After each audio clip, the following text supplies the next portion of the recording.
If you're a James Bond fan, then you've probably already heard this week's news that Amazon now has full creative control over the James Bond franchise, with longtime producers Barbara Broccoli and Michael G. Wilson stepping back into roles as co-owners. I am an optimist, but I have to admit that upon hearing this, my gut reaction was one of dread and sadness. I started thinking about the current state of other franchises that I love, like Star Wars, Dragon Ball, and Marvel, and the prospect of James Bond 2 becoming a diluted, watered-down shell exploited for money, as those franchises arguably have.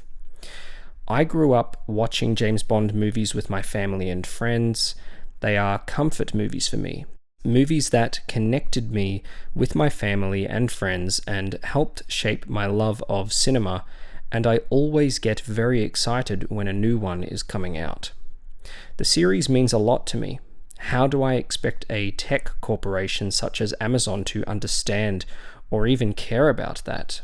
This is a great money-making opportunity for them, and a way of driving traffic to their streaming service, Prime Video. Despite my gut reaction, I am trying to be cautiously optimistic. Amazon is not Disney, so I must reserve judgment for when I see what they do with Bond.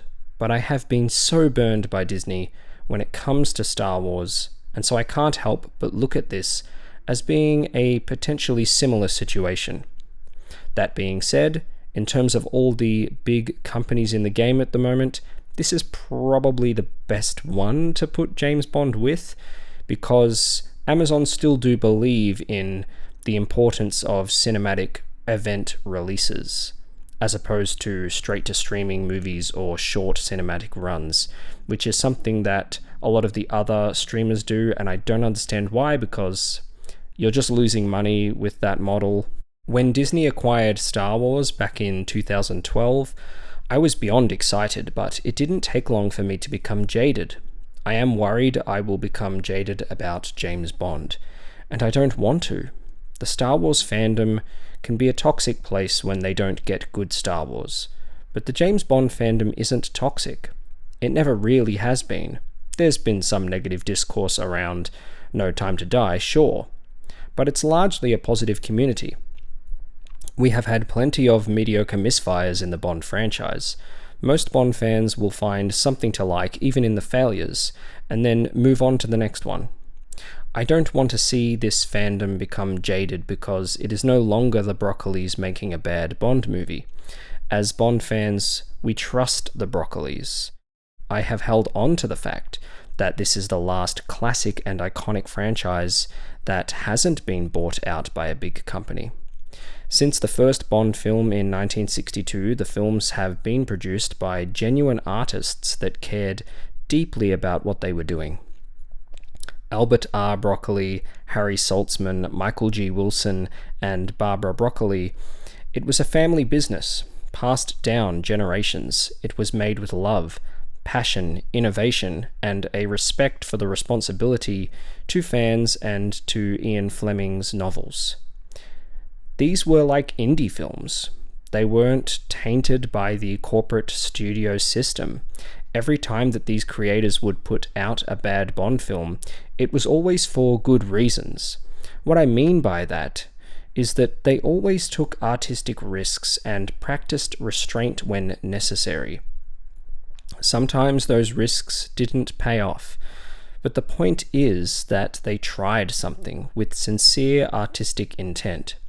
And if it didn't work, they tried to make something fresh and entertaining. Still, that's admirable. The bad Bond films were never bad because of bad filmmaking or a misunderstanding of the character and philosophy of the story or a disrespect for the fans. There are 5 things that are imperative if you are to make a real James Bond film. These are 5 things that Amazon needs to know.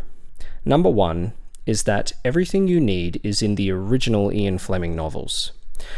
I don't mean that the stories need to be mined for every single detail. I mean that everything you need to know about the character is in the books. I hope that Amazon understands that and doesn't disregard them as old relics. This man is living on the edge. In his profession, he is living on death's door, 24/7. Therefore, he exudes a charm and confidence that allows him to obtain what he needs. He enjoys the finer things in life, exploiting all of his vices whenever he is not on the job. When on the job, his main objective is the mission. Bond is a hero who is patriotic and wants to help as many people as he can. He is also someone who has a lot of past trauma that he hides under the surface. You have to know the books in order to adapt and alter the character for the screen. This brings me to number 2. You need an actor that can convey the subtlety of the deep love and trauma that Bond has, because it seldom comes to the surface.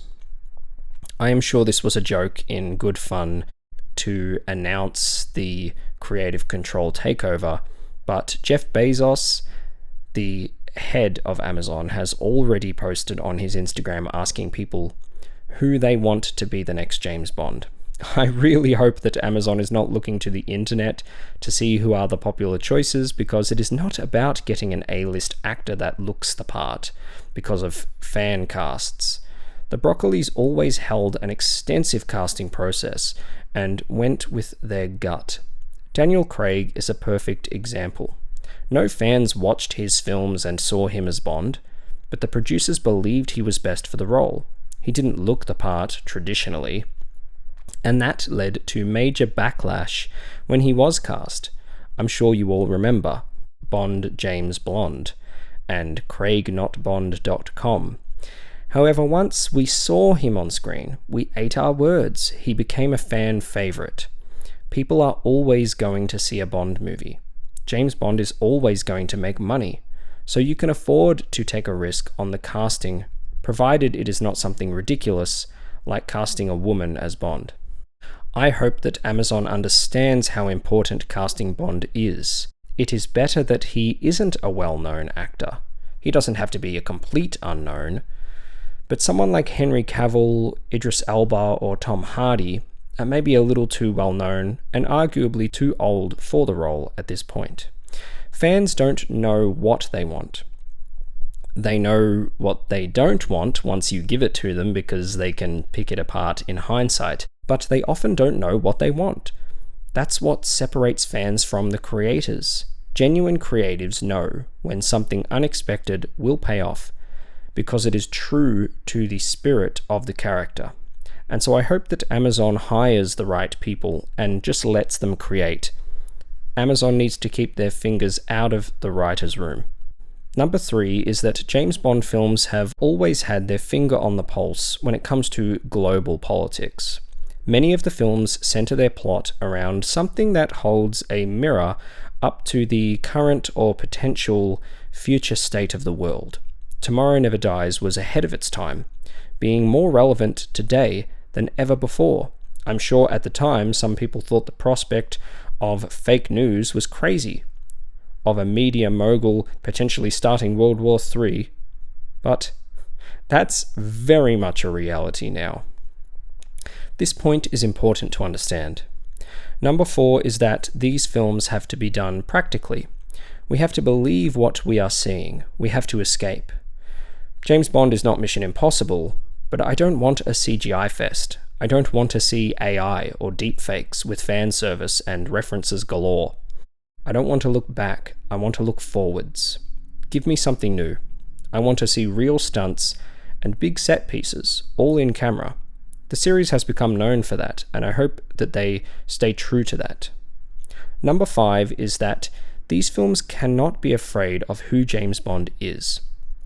He is not a politically correct character, and while it is important to adapt and change the character with time, you can't sanitize him, and the same goes for the political plots in the films.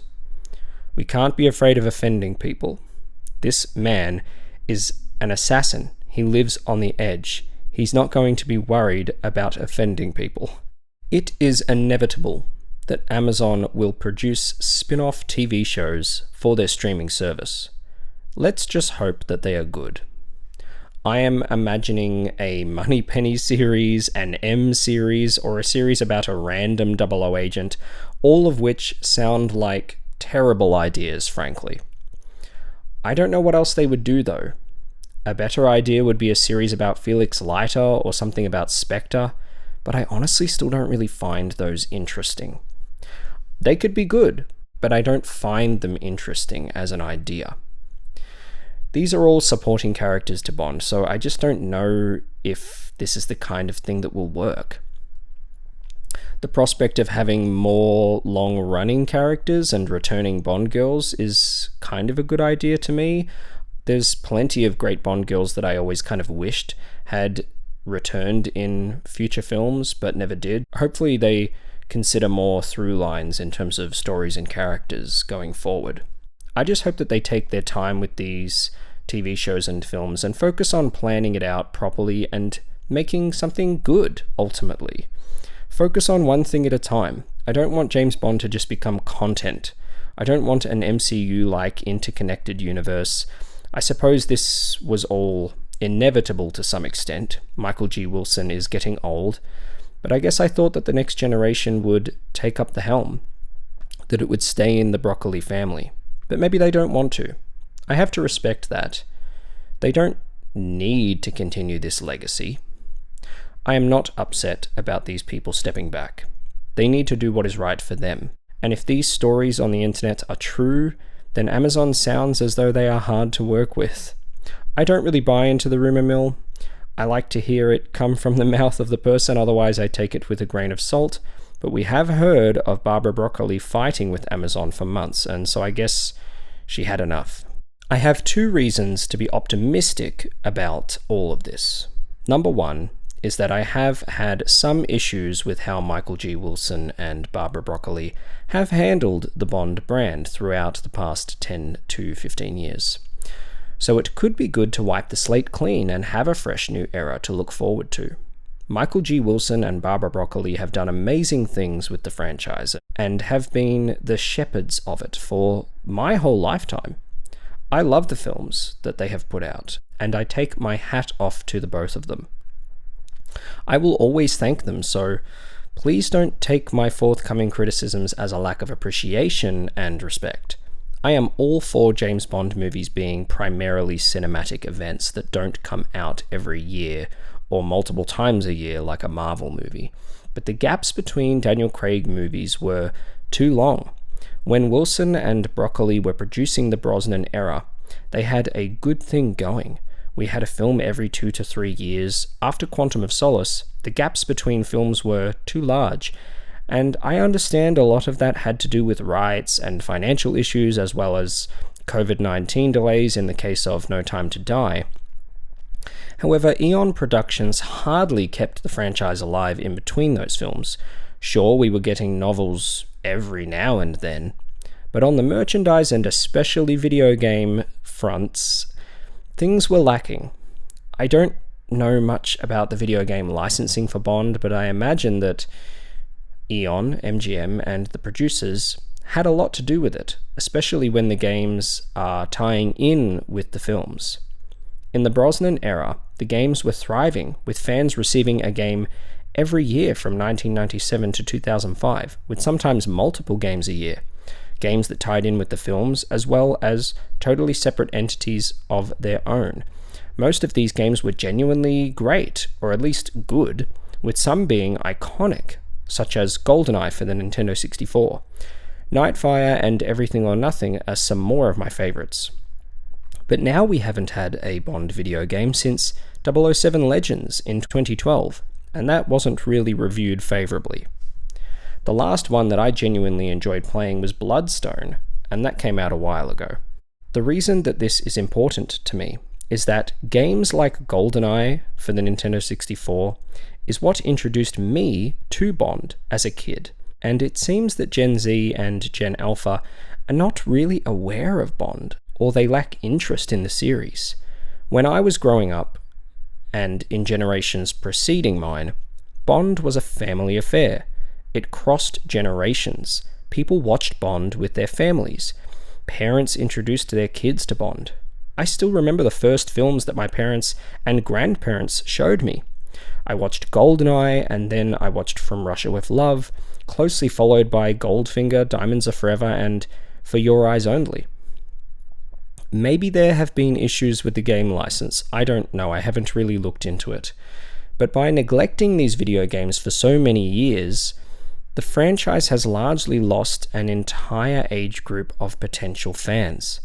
With Amazon seizing creative control, I am optimistic about the future of Bond video games. We want great games like we had in the 90s and 2000s, and hopefully younger generations will be ignited by the games like millennials were. Heck, put Bond in Fortnite, I don't care. The franchise needs to expand its audience.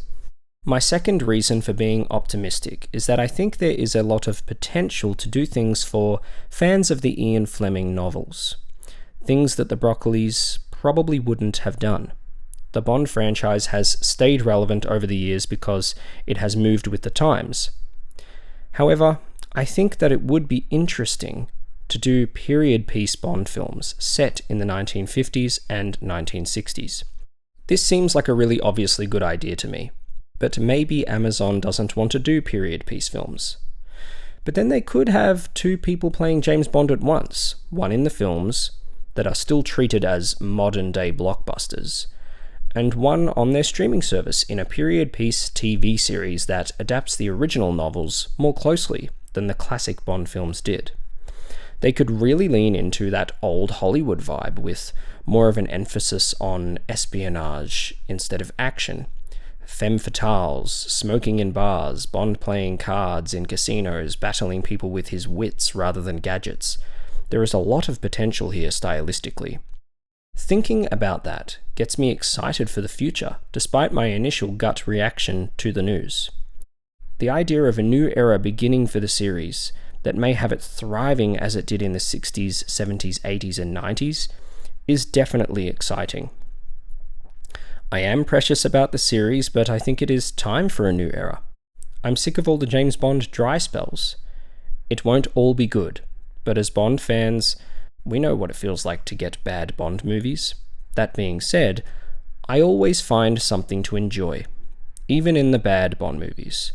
So I'm sure that is what we will get going forward. Some good things, some bad things, but hopefully there will always be something to enjoy. And if there isn't, well, we always have the first 25 films.